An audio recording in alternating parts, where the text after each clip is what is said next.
São Paulo, até para bater com o Arnaldo, se é esse mesmo São Paulo que vai vir para o jogo de hoje contra a equipe do Novo Horizontino, jogo no Morumbi. Vamos colocar então o provável tricolor, como vem o soberano, para encarar o Novo Horizontino. Pelo amor de Deus. Então vamos lá, é isso aí? Um 3-4-1-2? Rafael, Alan Franco, Arboleda e Sabino, é isso mesmo, Arnaldo? Na linha defensiva? Bom, aí, quer dizer, então a probabilidade maior é a repetição do sistema que jogou contra o São Bernardo, né? Com linha de 3, saindo um do quarteto, o Luciano no banco.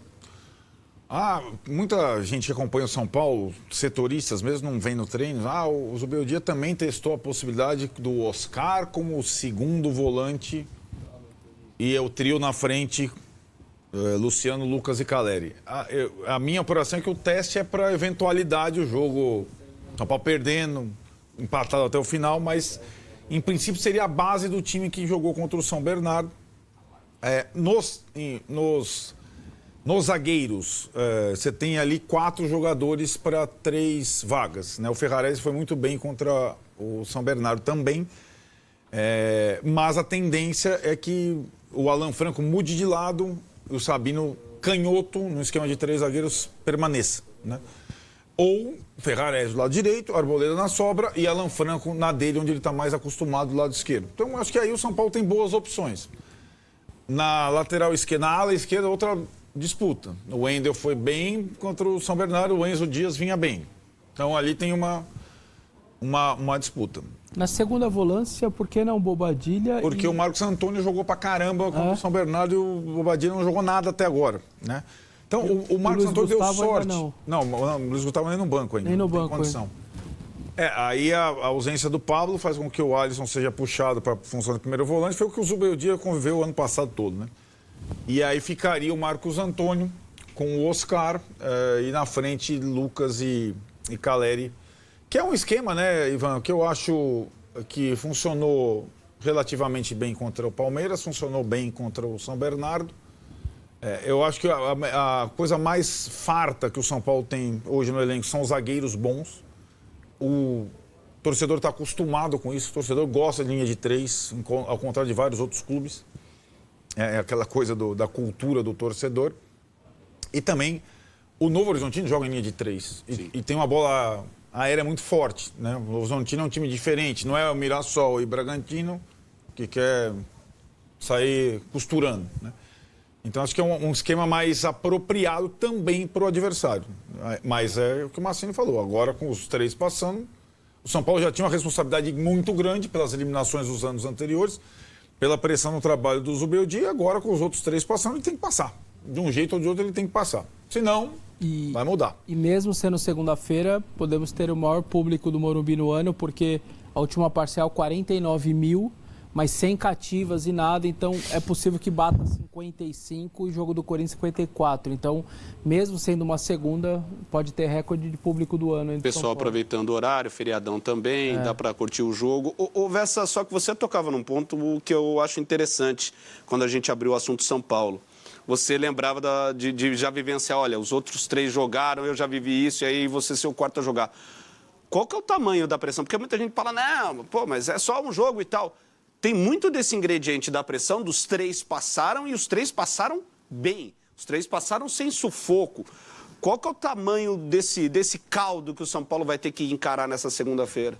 E não é só isso, assim, não é só o último a tentar confirmar. Aliás, desde 2020 a gente não tem os 4.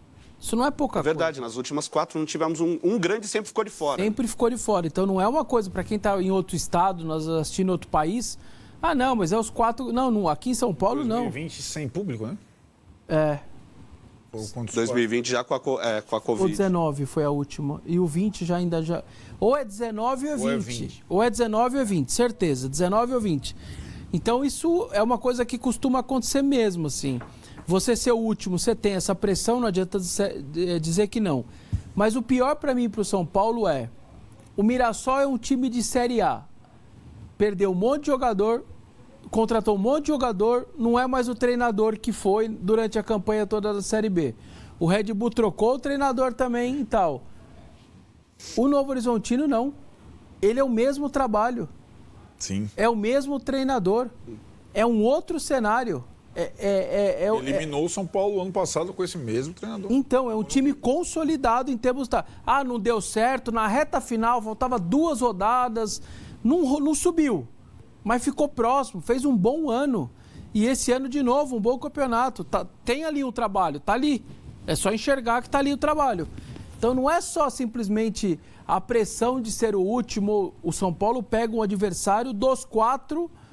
Talvez o trabalho mais longevo, com os mesmos jogadores, mesma comissão técnica, e é uma dificuldade grande mesmo, um time mais físico e tudo mais. O São Paulo tem algo que paira sobre ele, que é uma desconfiança em cima de um treinador que é bom e que tem feito um bom trabalho até aqui. Ele não é excepcional, ele não é um treinador fora da caixinha ou da curva, até porque não teve ainda oportunidade ou... Nem elenco mesmo ele montou no São Paulo, né? Quando ele chegou, ele já estava com o carro andando, trocou pneu ali em movimento. Mas tem essa coisa do futebol, não é só brasileiro agora, é um fenômeno mundial, né? Por causa das redes sociais, as pessoas têm muita pressa, o dirigente não aguenta, não consegue avaliar o trabalho porque não sabe, não entende nada. Quem ele coloca lá não aguenta a pressão das redes, né? Da gritaria. E o treinador dura até o estádio não aguentar mais. Quando o estádio não aguenta mais, vai todo mundo junto e demite o cara e acabou. Então, isso, na verdade, esse é o aspecto, o ponto que mais me incomoda e mais me preocupa no São Paulo. Qual outro treinador faria diferente ou muito melhor do que fez o Zubeldia, contando com os erros que ele cometeu, como eu, como você, como o Abel, sim, como o Felipe Luiz no jogo contra o Vasco? Cara, todos eles vão cometer um erro. O treinador sempre tem uma teimosia, uma convicção que só ele entende. Todos têm. O Tele era assim. O Parreira era assim. O Zagallo, qualquer treinador. O Felipão. Sim. Qualquer treinador. O treinador tem, às vezes, alguns critérios que a gente não entende.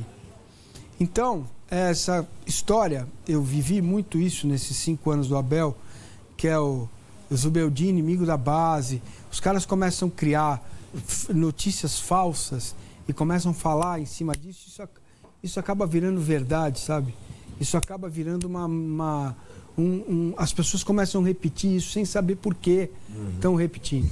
E falam sobre isso, até que vira um negócio enorme. É uma coisa que eu aprendi na minha vida. Quando você não entende uma situação, a primeira reação é rejeição. Isso não serve para mim. Mas não é porque você não mediu se serve ou não. É porque você não entende aquilo, você não sabe o que é aquilo.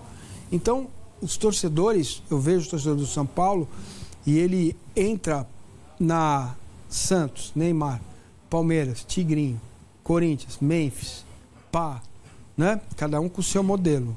Não estou falando de gestão, estou falando em campo. Isso deveria ser um atenuante... Uma coisa, ou atenuante não, uma coisa a se considerar pelo trabalho do treinador.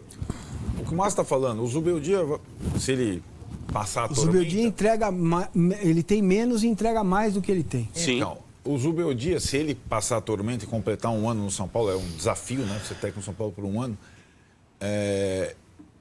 As 2 janelas de contratação que ele pegou, o São Paulo, a janela foi, dentre os 20, o que menos investiu, dentre 20. Na janela anterior foi a janela Jamal Lewis e Santilon. Então, ele não teve fartura em nenhum momento para trabalhar, né? E quando ele é contratado pelo São Paulo, o cenário era outro. O São Paulo não tinha decidido dar o passo atrás, né? Quando ele chegou ao São Paulo, era o São Paulo do Rames Rodrigues, do Lucas, sim, que tinha feito uma janela grande no início do ano, com Ferreirinha, Bobadilha, blá, blá. Ele foi contratado nessa condição. Eu tô chegando... Mudou tudo no São Paulo. A fonte secou, né? A fonte secou. E aí, é isso. A questão é que reiniciar um trabalho com essa circunstância, com o limite financeiro e de elenco São Paulo se propõe... É um tiro no pé. É um tiro, não é nem no pé, eu acho que é um tiro na cabeça. Nuca. O torcedor não entende isso. Não entende. O torcedor de São Paulo ainda não entendeu o que é esse ano para o São Paulo. Não entendeu.